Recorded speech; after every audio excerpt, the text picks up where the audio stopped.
మరి ముందుగా చేరువచ్చిన మీ అందరికీ కూడా మన ప్రభువును మన రక్షకుడైన యేసుక్రీస్తు ప్రభుల వారి పరిశుద్ధ నామంలో నాకు వందనాలు తెలియజేస్తున్నాను.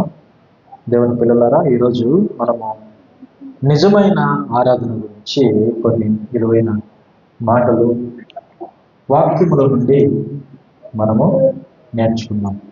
మరి ప్రతి ఆదివారం నాడు, ముఖ్యంగా మనం ఆలోచన చేస్తే ప్రతి ఆదివారం నాడు ప్రపంచవ్యాప్తంగా కోట్ల మంది ప్రజలు యేసుక్రీస్తు ప్రభుల వారిని ఆరాధించడం మనం చూస్తాం.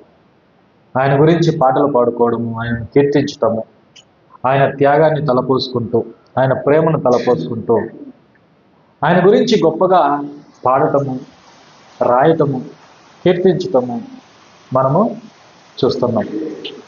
ఒకే స్థలములో లక్షల మంది కూడి ప్రార్థించటము, పాటలు పాడటము, ఆరాధించటము, ఇవి మనం చూస్తుంటాం ప్రపంచంలో. అయితే ఈరోజు మనం తెలుసుకోవాల్సినటువంటి అత్యంత ప్రాముఖ్యమైన సంగతి ఏంటంటే, నిజమైనటువంటి ఆరాధన ఏమిటి? ఈరోజు క్రైస్తవులుగా మనం ఏమనుకుంటున్నాము అని అంటే, ఒక స్థలములో అందరూ కూడుకొని దేవుని గురించి గొప్పగా పాడుకోవడము, సంతోషంతో స్తుతించడము, తర్వాత గెంతులు వేయడము, చేతులు ఊపడము, ఇవి అనుకుంటున్నారు. అయితే మనందరికీ కూడా తెలియని విషయం ఏంటంటే, ప్రపంచ క్రైస్తవ్యము ఆరాధన విషయంలో దేవునికి ఎంతో దూరంగా జీవిస్తుంది అనే సత్యము ఈరోజు మనం తెలుసుకోవాలి. ప్రపంచ క్రైస్తవులు దేవుని యొక్క ఆలోచనలకి, దేవుని యొక్క ఉద్దేశాలకి ఆరాధన విషయంలో ఎంతో దూరంగా ఉన్నది అనే సత్యాన్ని ఈరోజు మనము తెలుసుకోవాలి. యెషయా గ్రంథంలో మనం చూసినట్లయితే దేవుడు స్పష్టంగా చెప్తున్నాడు. ఏమనంటే, మీ ఆలోచనలు వేరు, నా ఆలోచనలు వేరు. మీ ఆలోచనలకి నా ఆలోచనలకి భూమికి ఆకాశానికి ఉన్నంత తేడా ఉంది అని స్పష్టంగా దేవుడు చెప్తున్నాడు. పిల్లరా,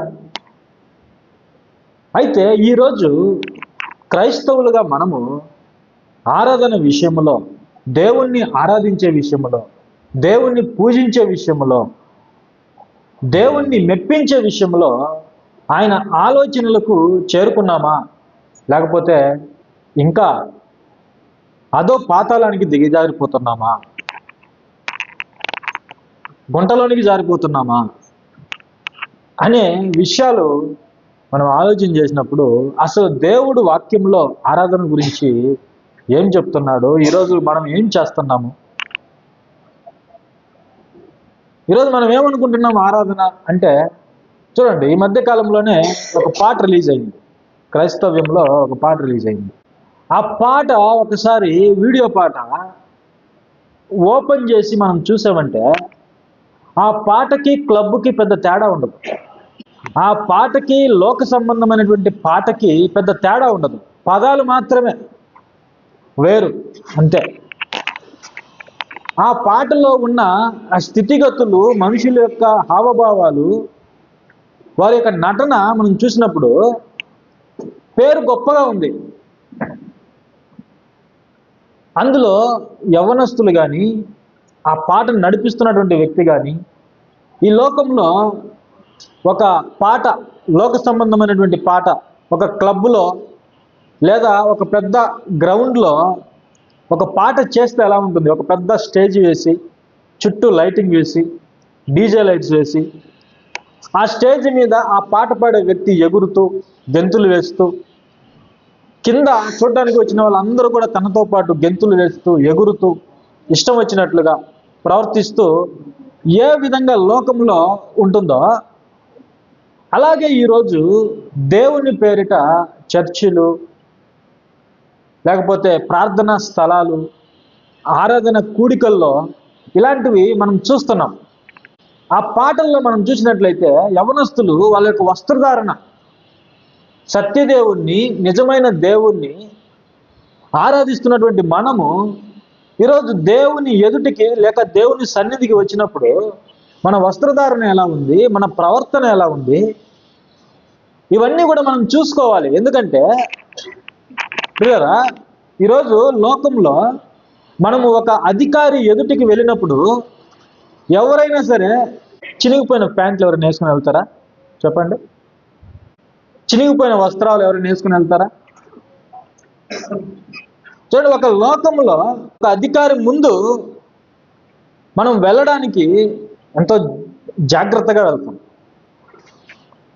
సభ్యతగా మనం వెళ్తాం, భయభక్తులతో మనం వెళ్తాం. ఎందుకంటే మనం వెళుతుండే ఒక అధికారి ముందు, మనం నిలబడవలసింది ఒక అధికారికి ముందు. మరి దేవుణ్ణి మనం ఏ విధంగా చూస్తున్నాం? ఈరోజు దేవుణ్ణి మనం ఏ విధంగా చూస్తున్నాం? ఆయన మనలాంటి వ్యక్తి అనుకుంటున్నారా? ఆలోచించండి ఒకసారి. ఆ పాటల్లో మనం చూసినట్లయితే యవ్వనస్తులు చినిగిపోయినటువంటి ప్యాంట్లు వేసుకున్నారు. ఇక స్త్రీ పురుషులు అనే తేడా లేదు. ఇక దేవుని పేరుతో పాట పాడుతూ వాళ్ళు ఎగురుతున్నారు, ఇష్టం వచ్చినట్టుగా ఎగురుతున్నారు. పైన దాన్ని నడిపించేవాడు ఎగురుతున్నాడు, వీళ్ళు కూడా ఎగురుతున్నారు. ఇక ముందు వెనక చూసేది లేదు. పిల్లరా, చూడండి, లోకంలో ఈ విధంగా క్రైస్తవ్యము ఈరోజు వెళ్తుంది. ఇది ఎంతవరకు న్యాయం? మనము దేవుణ్ణి ఆరాధించడానికి వెళ్తున్నాం, లేక సత్యదేవుణ్ణి మనము స్తుతించడానికి మనము వెళ్తున్నాం. ఈరోజు మనం దేవుణ్ణి తెలుసుకున్నాము అని అంటే ఎలా తెలుసుకున్నాం మనం దేవుణ్ణి? దేవుడు తన సొంత కుమారుణ్ణి లోకానికి పంపించి మన కొరకు బలి చేసి మనకు రక్షణ ప్రసాదించాడు, మనకు రక్షణ అనుగ్రహించాడు, నిత్య జీవాన్ని మనకు అనుగ్రహించాడు, మనల్ని లోకములో నుండి ప్రత్యేకపరుచుకున్నాడు. ఈ విషయం అర్థమవుతుందా క్రైస్తవులకి? అసలు దేవుడు మనల్ని లోకములో నుండి ప్రత్యేకపరుచుకున్నాడు. ఏ రోజైనా ఈ విషయాన్ని ఒకంత మీరు ఆలోచన చేశారా? మనల్ని దేవుడు ప్రత్యేకపరుచుకున్నాడని చెప్తున్నాడు. ఆనాడు ఇశ్రాయేలీయుల్ని దేవుడు ప్రత్యేకపరుచుకున్నప్పుడు దేవుడు వాళ్ళకు ఒకటే చెప్పాడు, ఇతర మనుషుల అన్యుల ఆచారాలు కానీ పద్ధతులు కానీ వారి యొక్క స్థితిగతులు కానీ మీలో ఉండడానికి వీల్లేదు అని లోకంలో నుండి వాళ్ళని ప్రత్యేకపరుచుకున్నప్పుడు దేవుడు వాళ్ళకి చెప్పాడు. వారికి ఆజ్ఞలు ఇచ్చి ఆ ఆజ్ఞల్లో నడవమని బోధించాడు. అంటే దీన్ని బట్టి మనకి ఏం అర్థమవుతుంది? క్రైస్తవ్యం అనేది, దేవుని పిల్లలుగా బ్రతకడం అనేది అది మామూలు విషయం కాదు, అది మామూలు సంగతి కాదు, అది ఒక ప్రత్యేకంగా జీవించే జీవన విధానము అని మనకి ఇక్కడ అర్థమవుతుంది. ఇక నూతన నిబంధనలో ఉన్న మనల్ని దేవుడు అలనాడు ఇశ్రాయేలు కంటే కూడా తన సొంత కుమారుని యొక్క రక్తము ద్వారా మనల్ని ప్రత్యేకపరిచాడు. ఒకప్పుడు వారు కేవలము ఎడ్లను, మేకలను, గొర్రెలను బలిచ్చేవాళ్ళు తమను తాము ప్రత్యేకపరచుకోవడానికి. అయితే ఈరోజు మనం అంతకంటే శ్రేష్టమైన రక్తము దగ్గరికి మనం వచ్చాం. యేసు ప్రభు యొక్క రక్తం గురించి మాట్లాడుతూ హేబేలు కంటే శ్రేష్టమైన, హేబేలు కంటే మరి శ్రేష్టమైనటువంటి రక్తము దగ్గరికి మనం వచ్చాము అని చెప్పాడు. మనము గొర్రె పిల్ల యొక్కయు, ఎడ్ల యొక్కయు, మేకల యొక్కయు రక్తం ద్వారా ప్రత్యేకపరచబడిన వాళ్ళం కాదు. మనము సాక్షాత్తు దేవుని ఏకైక కుమారుడైనటువంటి క్రీస్తు ప్రభుల వారి రక్తము చేత విమోచింపబడిన వాళ్ళం మనం. ఆనాడు ఇశ్రాయేలుకే దేవుడు ప్రత్యేకంగా బ్రతకాలని ఆజ్ఞాపించినప్పుడు మరి అంతకంటే శ్రేష్టమైనటువంటి విమోచనాన్ని అనుగ్రహించినటువంటి మనము ఇంకెంత ప్రత్యేకంగా జీవించాలి? అవునా కదా? ఆలోచించండి ఒకసారి, ఇంకెంత ప్రత్యేకంగా జీవించాలి. ఎందుకంటే మన కొరకు దేవుని కుమారుడు బలి అయ్యాడు. దేవుడు తన సొంత కుమారుని ద్వారా మనల్ని ఆయన రాజ్యంలోనికి చేర్చుకున్నాడు, మనల్ని లోకంలో నుండి ప్రత్యేకపరిచాడు. అందుకే అపోస్తలులు సువార్త ప్రకటిస్తున్నప్పుడు మీరు ఈ లోకం నుండి వేరవ్వాలి అని చెప్పారు, ఈ లోక మర్యాద నుండి మీరు వేరవ్వాలి అని చెప్పారు. కానీ ఈరోజు క్రైస్తవ్యంలో ఏం జరుగుతుంది చెప్పండి? ప్రజలు కూడా ఈ లోక సంబంధమైనటువంటి వాటిని ఇష్టపడుతున్నారు. ఇంకా ఈ లోక సంబంధమైనటువంటి డ్యాన్సులు, లోక సంబంధంగా వస్త్రధారణ, ప్రియులారా ఆలోచించండి ఒకసారి. ఇది ఆరాధన అనుకుంటున్నాం మనం. ఇది ఆరాధన. దేవునికి గొప్పగా పాటలు పాడటం ఆరాధన, ఎగరటం ఆరాధన, చేతులు ఊపడం ఆరాధన, ఇది అనుకుంటున్నారు ఆరాధన. అపవాది ఏ విధంగా క్రైస్తవ్యాన్ని దారి మళ్లించాడో చూడండి. దారి మళ్లించాడు. ఇదే ఆరాధన అనే గుడ్డి భ్రమలో బ్రతుకుతున్నారు ఇంకా క్రైస్తవులు. అవునా కదా? ఆలోచించండి ఒకసారి. ఈరోజు మంచి సెట్టింగ్ ఉంటేనే వెళ్తారు సంఘాలకి. మంచి సెట్టింగ్ అంటే వెనక డీజే లైట్స్ ఉండాలి, మంచి స్టేజ్ ఉండాలి, ఇంకా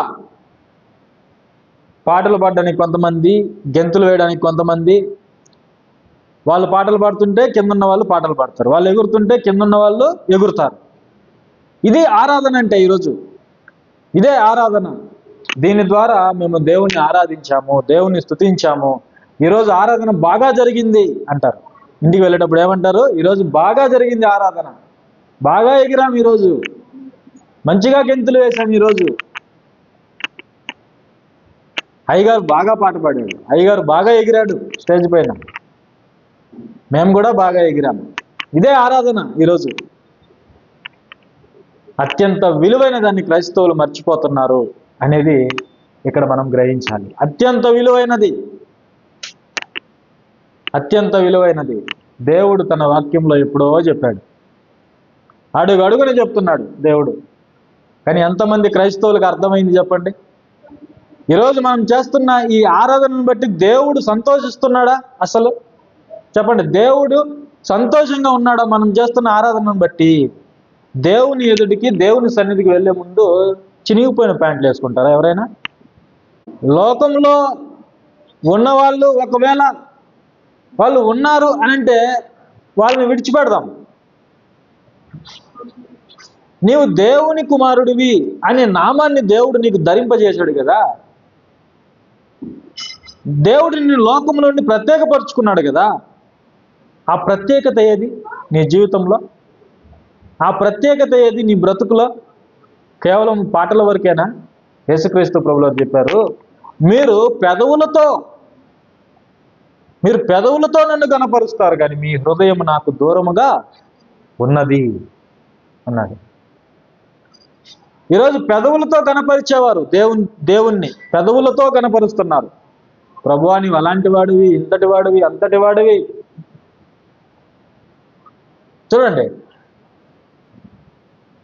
పెదవులతో కనపరుస్తున్నారు కానీ దేవుడు చెప్తున్నాడు మీ హృదయం నాకు దూరంగా ఉంది. అంటే మీ ప్రవర్తనకి నా ఆలోచనలకి మ్యాచ్ అవడం లేదంటున్నాడు దేవుడు. మీ ప్రవర్తనకి నా ఆలోచనలకి, మీ ప్రవర్తనకి నా ఉద్దేశాలకి, మీ ప్రవర్తనకి నా స్వభావానికి అస్సలు మ్యాచ్ అవడం లేదు అంటున్నాడు దేవుడు. దీన్ని చేరుకోవాలి మనం. అదే నిజమైన ఆరాధన అంటే. దాన్ని చేరుకోవాలి మనం. నిజమైన ఆరాధన అంటే పాటలు పాడడం కాదు. నిజమైన ఆరాధన అంటే ఎవరు చెప్పారు పాటలు పాడడం దేవునికి ఆరాధనని? దేవునికి ఆరాధన అంటే పాటలు పాడడం అని ఎవరు చెప్పారు? బైబిల్ చెప్తుందా? ఒక బోధకుడు అంటున్నాడు, లోకంలో ఉన్నప్పుడు, లోకంలో ఉన్నవాళ్ళు వాళ్ళే లోక సంబంధమైనటువంటి పాటలకు అంత సంతోషంగా ఎగురుతూ ఉన్నప్పుడు మనం దేవుని పేరిట ఎందుకు ఎగరకూడదు అంటున్నాడు. లోకంలో ఉన్న వాళ్ళు లోక సంబంధంగా ఎగురుతున్నారు, వాళ్ళకే అంత సంతోషము, అంత ఆనందంతో వాళ్ళు ఎగురుతుంటే మరి మనం ఎందుకు ఎగరకూడదు అంటున్నాడు ఒక బోధకుడు. మనం ఎందుకు గెంతులు వేయకూడదు? మనకి ఇంకా దేవుడు ఎక్కువ సంతోషం ఇచ్చాడు కదా, మనం ఇంకా ఎందుకు వాళ్ళకంటే గొప్పగా ఎగరకూడదు? అలాంటి వాళ్ళని సపోర్ట్ చేసే వాళ్ళు కొంతమంది,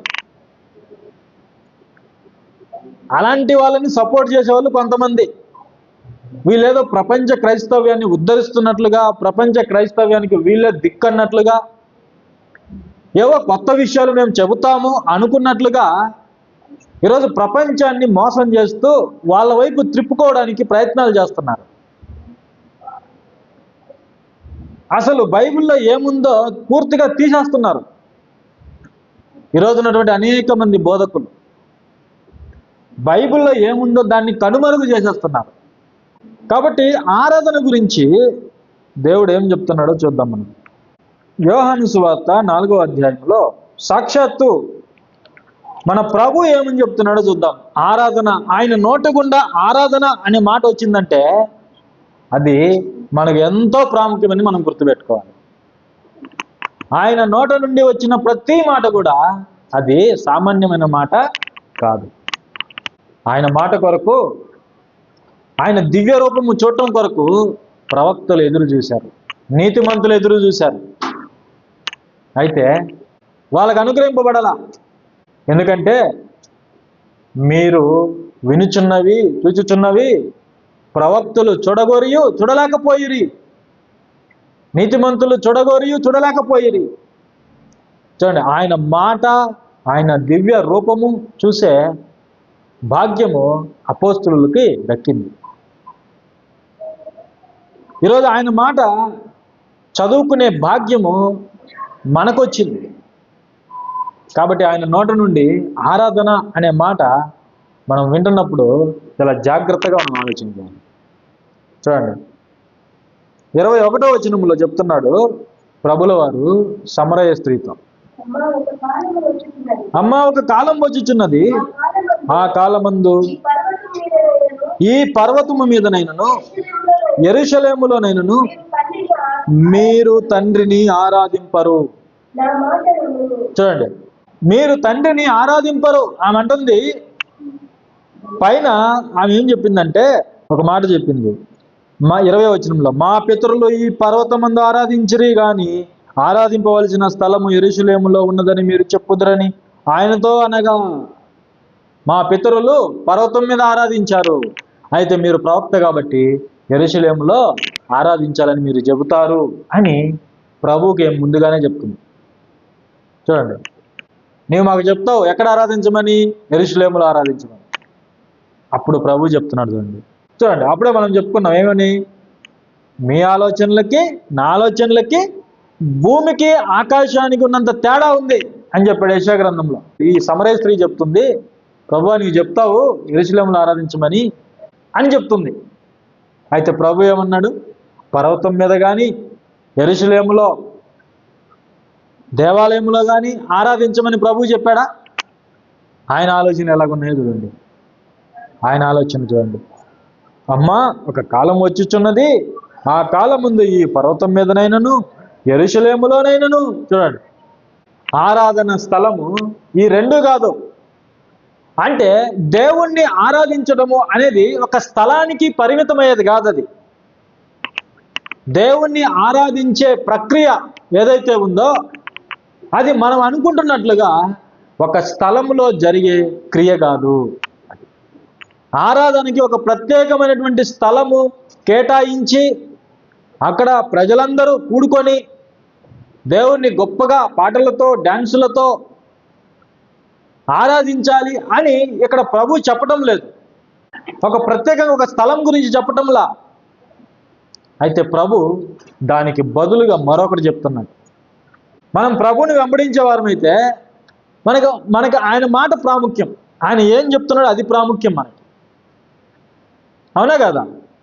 మనకి ప్రభు ప్రాముఖ్యమైన వాడైతే, ప్రభు మన దృష్టిలో గొప్పవాడైతే, మనము ప్రభు మార్గంలో ఉన్నాము అనేది నిజమైతే మనము ప్రభు చెప్పినట్టుగా మనం చేయాలి. ప్రభు చెప్పినట్టుగా. ప్రభు ఏమని చెప్తున్నాడు, అయితే యథార్థముగా ఆరాధించేవారు.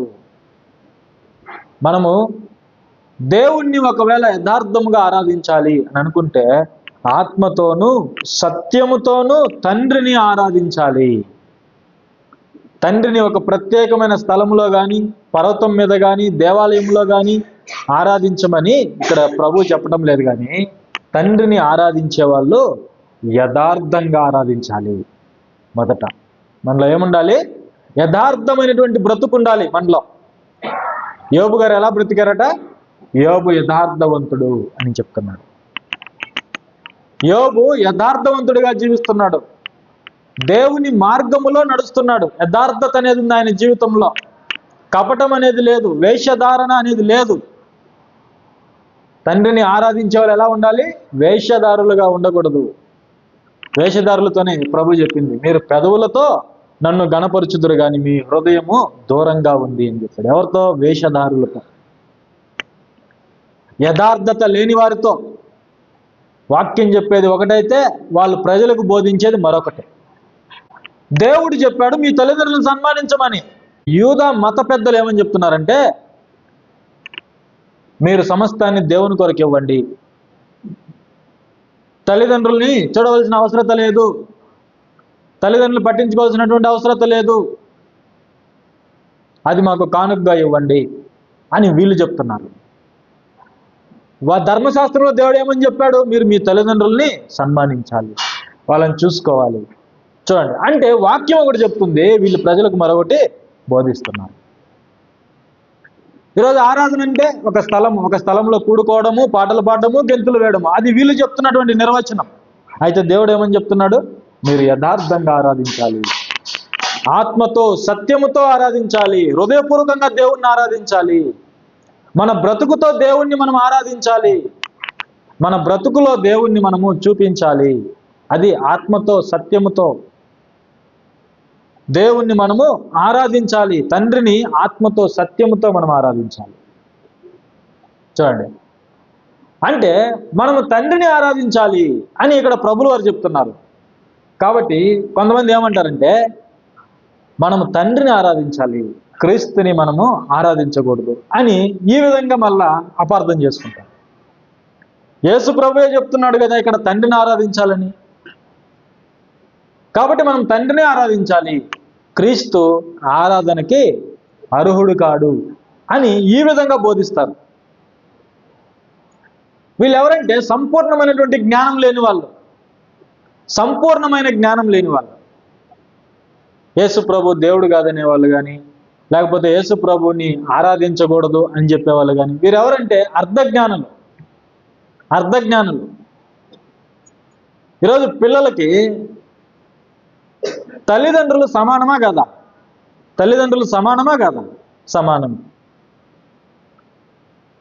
పరిస్థితులను బట్టి కొన్ని చోట్ల తండ్రి గురించి గొప్పగా మాట్లాడతారు, ఆ యొక్క సందర్భాన్ని బట్టి కొన్ని చోట్ల తల్లి గురించి గొప్పగా మాట్లాడతారు. అవునా కదా?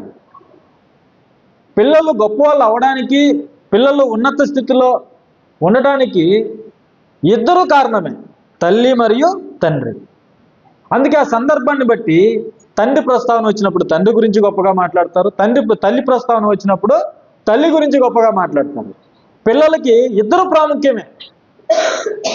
అలాగే బైబిల్లో కూడా మనము తండ్రి గురించి మాట్లాడేటప్పుడు తండ్రిని గొప్ప చేస్తాము, కుమారుని గురించి మాట్లాడేటప్పుడు కుమారుణ్ణి మనం గొప్ప చేస్తాం. ఎందుకంటే తండ్రి సమస్తాన్ని కూడా కుమారుని ద్వారా చేశాడు.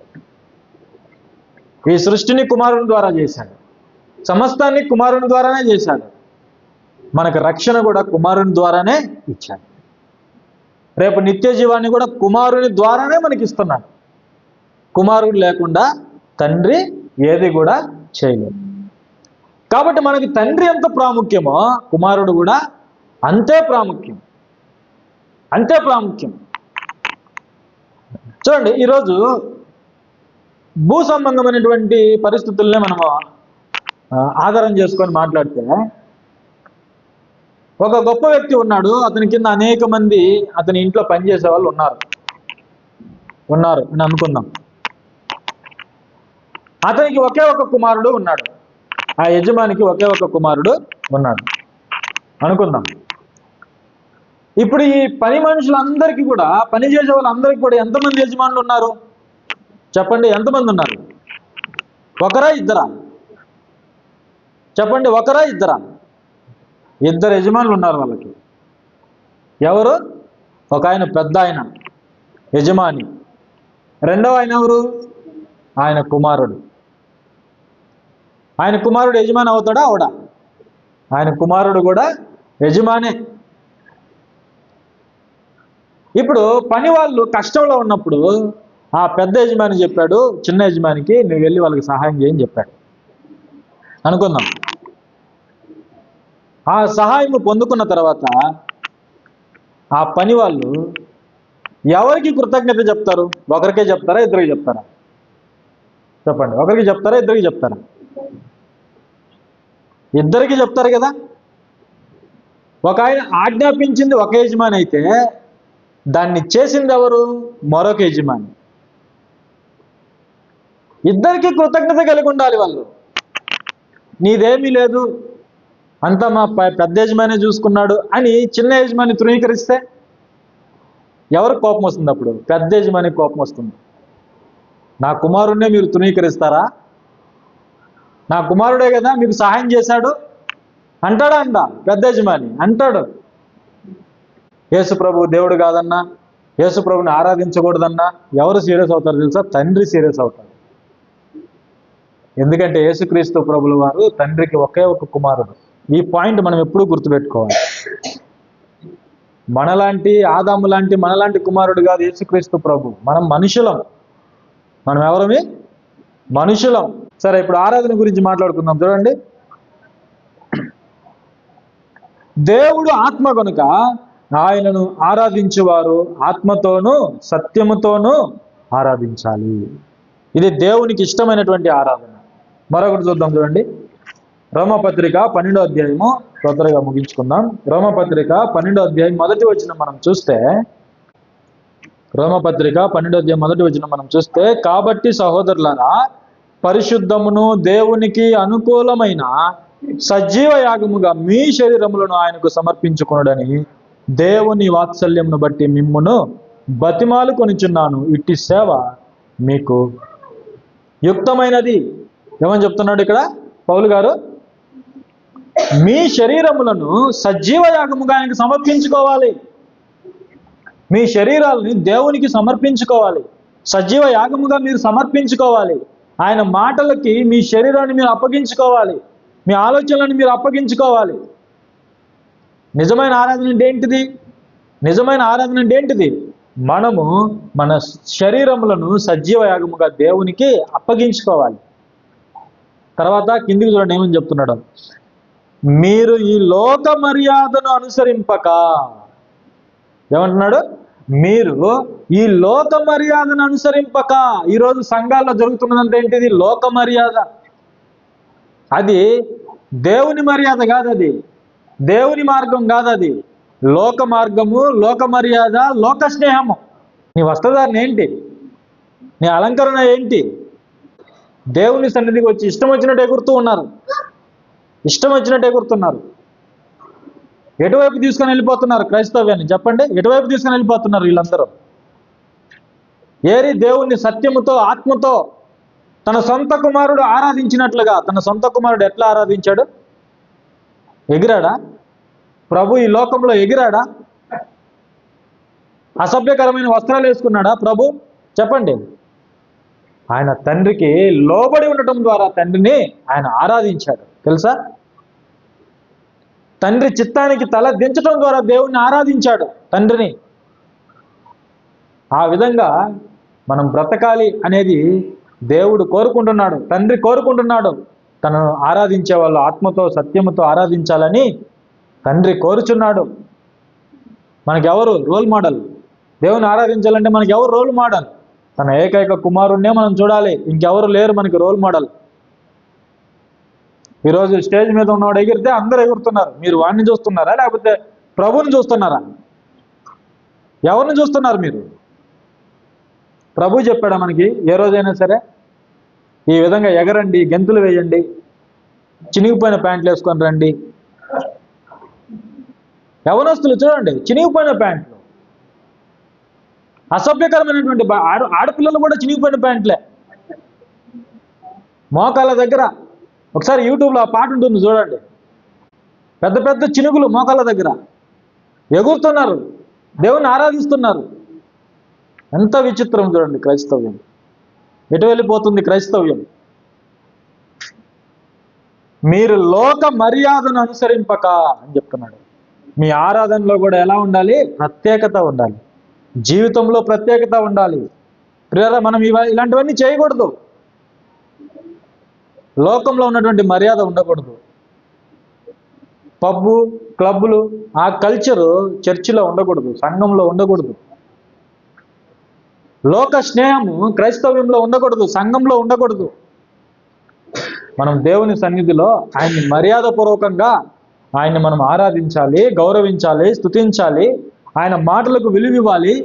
అక్కడి నుంచి బయటకు వచ్చిన తర్వాత మన జీవితాన్ని వాక్యానికి అప్పగించుకొని వాక్య ప్రకారం మనం జీవించాలి. అది నిజమైన ఆరాధన, అది నిజమైనటువంటి ఆరాధన. కానీ ఈరోజు ఆ ఆరాధన చేయటం లేదు ఎవరు. కేవలం 4 గోడల మధ్యలోనికి వెళ్ళి అక్కడ పాడటము, గెంతులు వేయడము, వచ్చేస్తున్నారు. మేము ఈరోజు దేవుణ్ణి గొప్పగా ఆరాధించామని చెప్పుకుంటున్నారు. కానీ ఇక్కడ ప్రభు ఏమని చెప్తున్నాడు? ఈ లోక మర్యాదను అనుసరింపక ఉత్తమమును అనుకూలమును సంపూర్ణమునై ఉన్న దేవుని చిత్తం ఏదో పరీక్షించి తెలుసుకున్నట్లు మీ మనస్సు మారి నూతన మగుట వలన రూపాంతరము పొందుడి. మనము రూపాంతరం పొందినటువంటి స్థితిలో మనం ఉండాలి. ఎక్కడుంది చెప్పండి? మనకి రూపాంతరం పొందిన పరిస్థితి ఉందా? మనకి రూపాంతరం చెందామా మనం? ఇంకా ఆ పాత వస్త్రాలే, ఇంకా పాత మనస్సే. ఆలోచించండి ఒకసారి. మరొక మాట చూద్దాం. 1 కొరింథీ పత్రిక 2వ అధ్యాయము, 1 కొరింథీ పత్రిక 2వ అధ్యాయం 16వ వచనం మనం చూస్తే, ప్రభు మనస్సు ఎరిగి ఆయనకు బోధింపగలవాడు ఎవడు? మనమైతే క్రీస్తు మనస్సు కలిగిన వారము. ప్రభు మనస్సు ఎరిగి ఆయనకు బోధింపగలవాడు ఎవడు? ఉన్నాడా? ప్రభు మనస్సు ఎరిగి ఆయనకు బోధింపగలిగిన వాడు ఉన్నాడా? అరణ్య మార్గములో దేవుడు మోషేతో చెప్పాడు, మోషే, ఈ జనము తిరుగుబాటు చేసే జనం, వీళ్ళందరినీ కాల్చిపడేస్తాను, నీ కుటుంబాన్ని నిన్ను గొప్ప చేస్తానని చెప్పాడు. అప్పుడు మోషే ఏమన్నాడు తెలుసా? ప్రభువా, అది చేయొద్దు. నీవు వాళ్ళందరినీ ఇక్కడ సంహరిస్తే, ఇక్కడ కాల్చేస్తే ఐగుప్తులో ఉన్న వాళ్ళు ఏమనుకుంటారు? మీ దేవుడు ఇందుకేనా వాళ్ళని తీసుకుని వెళ్ళింది? అరణ్యంలో చంపడానికే తీసుకుని వెళ్ళాడా అని నీ గురించి తక్కువగా మాట్లాడుకుంటారు, నిన్ను అవమానపరుస్తారు. అది నాకు ఇష్టం లేదు. నాకు కావాల్సింది నన్ను గొప్ప చేయడం కాదు, నీ నామము గొప్ప చేయబడాలి, నీ నామం గణపరచబడాలి. కాబట్టి నీ నామమునకు అపకీర్తి రాకూడదు. ఒకవేళ నీవు వాళ్ళని చంపాలి అని అనుకుంటే నీ జీవగ్రంథంలో నుండి నా పేరు తుడిచేయని చెప్పాడు మోషే. చూసారా? దేవుని మనసు ఎరిగిన వాడు మోషే, దేవుని మనసును గ్రహించిన వాడు, దేవునికి సలహా చెప్పాడు. దేవునికి తెలియదని కాదు, అలాంటి మనసు మనం కలిగి ఉండాలి. పౌలు గారు ఏమంటున్నారు? మనము క్రీస్తు మనస్సు కలిగిన వారు. అంటే క్రీస్తు ఈ లోకంలో ఎలా బ్రతికాడో, తండ్రిని ఏ విధంగా గణపరిచాడో, తండ్రి చిత్తానికి ఏ విధంగా లోబడి ఉన్నాడో, మనం కూడా అదే క్రీస్తు మనస్సు కలిగి మనం ఉన్నాము అని పౌలు గారు చెప్తున్నాడు. ఈరోజు ఎంతమంది గుండెల మీద చేసుకొని చెప్పగలరు చెప్పండి మనం క్రీస్తు మనస్సు కలిగిన వారమని? స్టేజ్ మీద ఎగిరేవాడు చెప్పగలరా? కింద ఎగిరేవాళ్ళు చెప్పగలరా మాకు క్రీస్తు మనస్సు ఉందని? చెప్పగలరా చెప్పండి? చెప్పలేరు. ఎందుకంటే అది నిజమైన ఆరాధన కాదు.